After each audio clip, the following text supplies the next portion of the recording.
แฮปปี้มือนี้พอสิพาไปเลี้ยงเขานี่ผู้อยู่บ่ผู้ข่าวอยู่บ่พอสิพาไปเลี้ยงเขาอยู่ทานอาหารลาวเดิมบ่ดีใจอยู่บ่นี่ดีใจขอบใจเด้อที่มาเฮ็ดให้เธอคิดว่าเขาเป็นคนสำคัญทีหนึ่งแล้วตอนนี้เฮากะสิกำลังเดินทางกลับหลังจากที่ได้รางวัลที่ไหน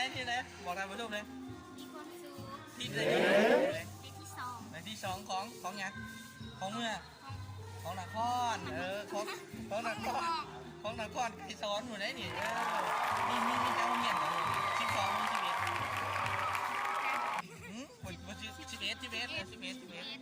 11หนึ่งในนั้นเท่าไรอันดับที่วันนี้เฮาพอจีนี่ผ้าหนังห้องอันดับ2มาเซล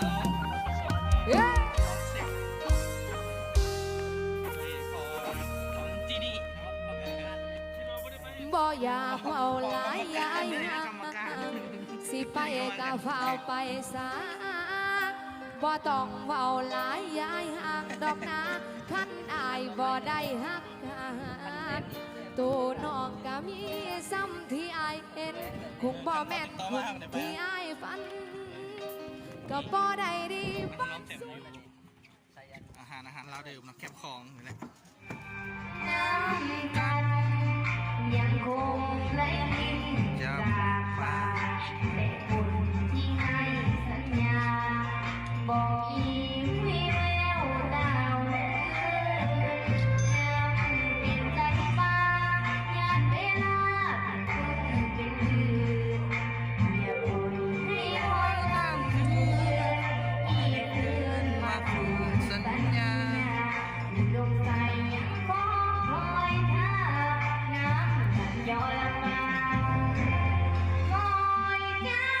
กำคืนอยู่นี่มวนก็อยู่หุ่นเนาะไม่เขาหักเนาะเสียงหัว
ถ่ายวิดีโอเนี่ย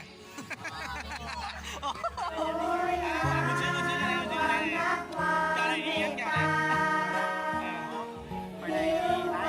ที่ร้านกูที่ยังไหนก็ที่ยังไหนที่ประกอบส่วนนี่เป็นนักร้องประกอบส่วนมันเป็นยังวันนี้กูซื้อไหนขอเพลงวันนี้กูซื้อไหน